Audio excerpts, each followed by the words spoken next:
put the other hand out, like, hey, shakes it straight hand with the break one, like, oh, you broke it again. That would have been funny. Yeah. Anyway, so I wanted to ask you, what's the deal with Anthony Johnson going on right now? Look, not too sure. With Anthony Johnson, apparently there was an issue with some identity theft with a credit card. And he used that credit card to buy a plane ticket. I believe he bought a plane ticket. And I don't think it was a stolen credit card, but it was a credit card using it without the use of someone else. So that's probably on the lines of stolen. Yeah.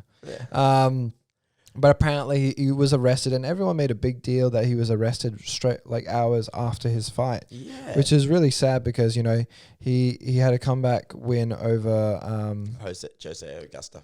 Yes. And, you know, following that first round where he almost got knocked out, he knocked out Augusta in the second round.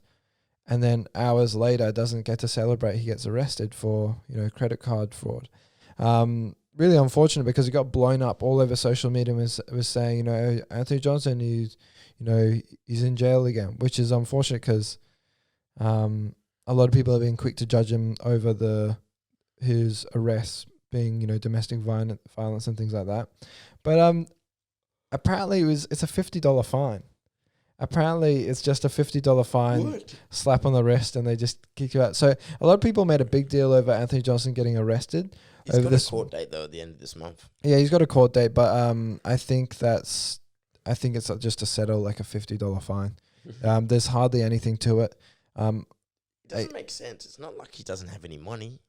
Yeah, not too sure. I don't really understand. I mean, you definitely need a little bit of context behind it, which is, I believe, probably the court date. And to be honest, court dates probably work pretty well when you're a well-known fighter, because a lot of people are questioning, you know, your character and things like that. And then when he's in there, he can actually tell his story, and then that will be broadcast everywhere, and they'll be like, oh, it was just da-da-da. But I think more people should know that yes, it was over a credit card fraud and identity theft. However, you know, they made a big deal over him getting arrested. I'm sure he spent very, very little in the police station. Yeah. I'm pretty sure they were taking photos of him in the police station as well. Most likely. And $50 fine. Very, very simple stuff. Yeah. Don't read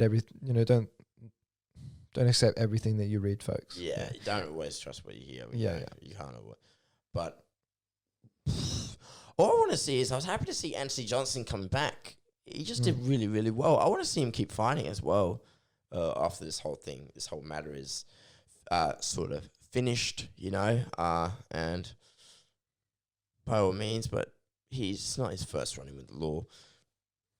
Pardon me, he's been arrested on domestic violence charges. I think it was settled in court. Yes. Or settled, or it was dropped, or he didn't have any jail time for that, but we'll see how that goes, because when he was fighting Jose Augusto, he had that very strong mindset where, you know, you want to be humble in defeat, but you also want to criticize your performance in a constructive way. And he was like, he was very upset about his performance. Yeah, it's a good and a bad thing, because he was dropped at one point. He could have lost there and it would have been over, but he pulled through regardless. Because what's going on now, man, is we are seeing all this age, all those fighters that we used to like love, like when we first started watching UFC, when we first started growing up around them, they're all being pushed out now. Ferguson's been pushed out. Jacare Souza has been pushed out.